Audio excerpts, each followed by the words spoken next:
Bonjour tout le monde, aujourd'hui petite vidéo pour revoir certains éléments importants au niveau de l'analyse des documents historiques.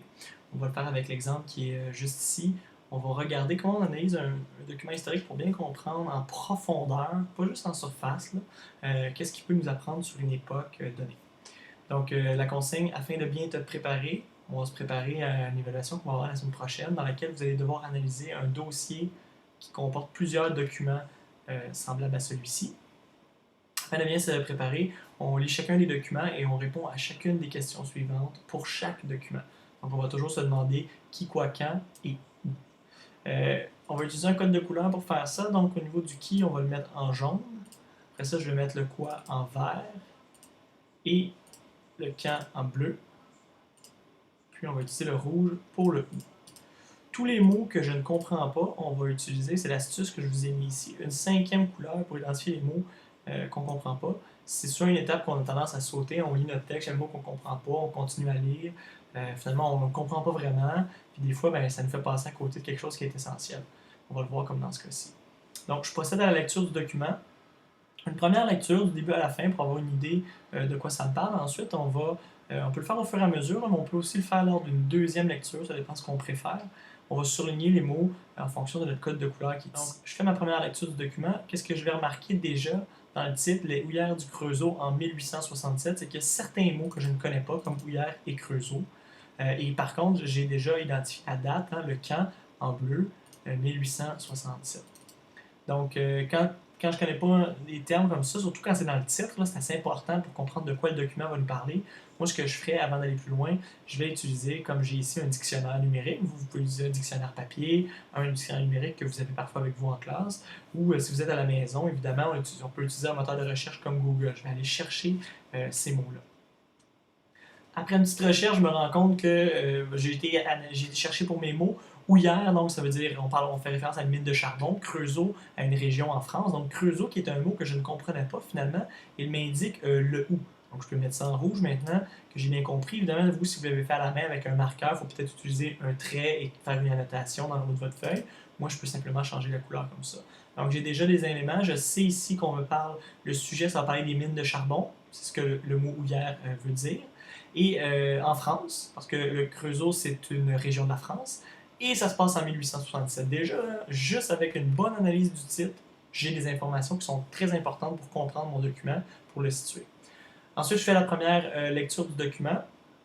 Quand j'arrive à la fin, on a la source qui est située juste ici. Dans la source, là, on a d'autres informations importantes. Par contre, par exemple, s'il n'y avait pas la date dans le titre, on l'a souvent dans la source à la fin. Pour le OU en rouge, ici, je l'ai, le Creusot et les mines de Saône et Loire. Donc ça, c'est la région plus précise en France où a été rédigé ce document-là.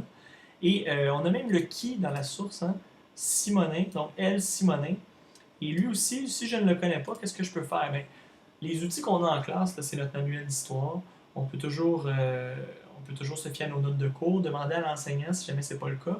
Quand on est à la maison comme moi ou sur un ordinateur comme en ce moment, je peux utiliser Google, c'est un bon outil. On va aller chercher le nom de L. Simonin. On va trouver dans le fond que c'est quelqu'un qui a travaillé, supervisé des mines. Il est allé à l'école des mines de France et il a écrit sur comment fonctionnait dans le fond l'industrie minière au 19e siècle.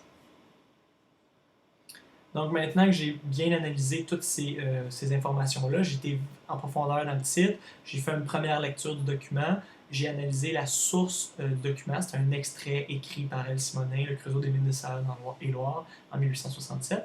Je vais aller chercher l'information essentielle, le quoi, il nous manque une couleur dans notre code ici, le quoi. De quoi ça me parle, ce document-là?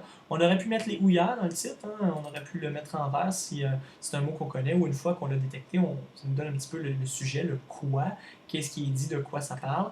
On parle de l'exploitation qui porte sur une énorme couche, atteint jusqu'à 50 mètres d'épaisseur, donc on me décrit l'exploitation du charbon en France en 1867. On me donne quelques détails plus ou moins importants, c'est sur des éléments très précis là, qui ne nous intéressent pas à fond. Mais aussi, on va me parler ici, autour des puits règne un mouvement, une animation continue. Donc, on dit qu'autour des puits de charbon, là, où on extrait le charbon à l'aide d'élévateurs, il y a beaucoup de gens qui travaillent là. Il y a des receveurs, c'est les hommes du jour qui déchargent les berlines. Ça, c'est un mot que je serais allé chercher, moi. Je serais allé chercher dans mon dictionnaire pour trouver que, dans le fond, quand on utilise le terme berline, on fait référence à des wagonnets dans lesquels on mettait le charbon noir. Donc, décharge les berlines pleines de charbon qui remontent du fond du gouffre.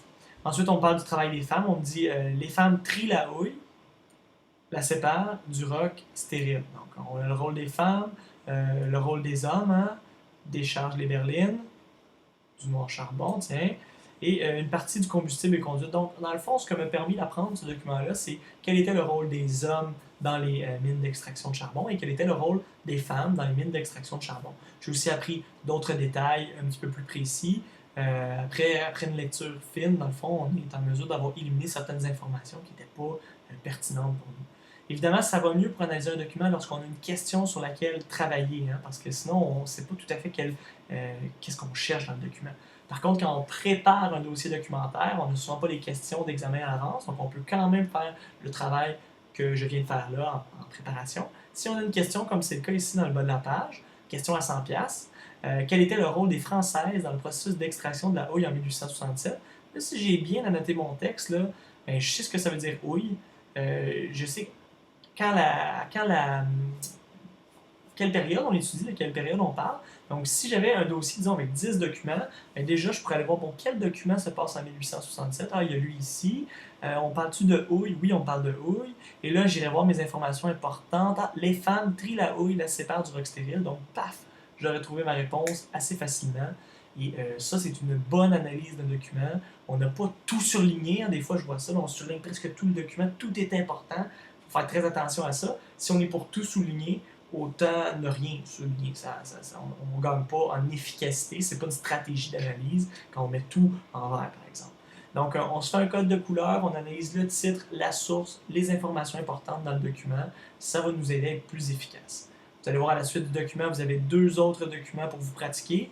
Je vous demande de réaliser ça à l'instant. Vous faites une pratique. Je vais vous donner mes commentaires dès que j'aurai l'occasion de voir vos documents. Et au prochain cours, je vous distribue un dossier documentaire sur lequel on commence à travailler. Vous pourrez vous baser sur mes commentaires que j'aurai fait sur votre pratique pour avoir une bonne analyse de documents qui va vous préparer à l'évaluation. Si vous avez des questions, vous pouvez les poser juste en bas dans la boîte de questions sur Challenge You. Si on est sur YouTube, on peut aussi poser la question simplement dans la boîte de commentaires. Ça va me faire plaisir d'y répondre dans les 24 à 48 heures.